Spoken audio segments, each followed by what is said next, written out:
আসসালামু আলাইকুম ওয়া রাহমাতুল্লাহি ওয়া বারাকাতুহু। আজকে আমরা আলোচনা করব স্বপ্নে কফ অথবা কাশি দেখলে কি হয়।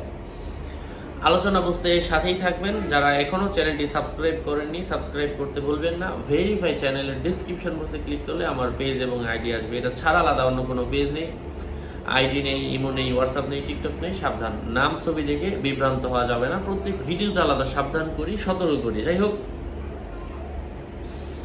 স্বপ্নে কফ অথবা কাশি দেখলে বুঝতে হবে পুঞ্জীভূত সম্পদ, অর্থাৎ যে দেখবে তার নিজের পুঞ্জীভূত সম্পদ। কফ কাশি ফেলতে দেখলে স্বপ্নদ্রষ্টা আনন্দ পাবে। স্বপ্নদ্রষ্টা যদি রোগী হয় তবে সুস্থ হবে। কাশতে দেখলে গোপনে দান সদকা করবে। স্বপ্নদ্রষ্টা আলেম হলে সে দান সদকার ব্যাপারে কৃপণতা করবে। মুখ হতে চুল, সুতা, দুর্গন্ধহীন পুঁজ বের হতে দেখলে স্বপ্নদ্রষ্টা দীর্ঘজীবী হবে।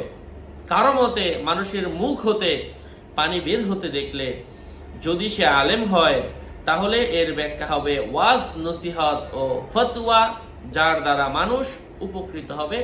ব্যবসায়ী হলে সে সত্য কথা বলবে।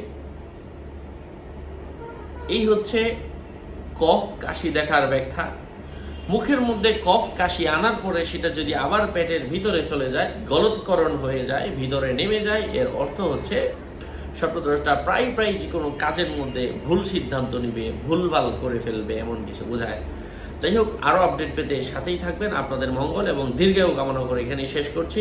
দেখা হবে অন্য কোনো ভিডিওতে। আসসালামু আলাইকুম ওয়া রাহমাতুল্লাহি ওয়া বারাকাতুহু।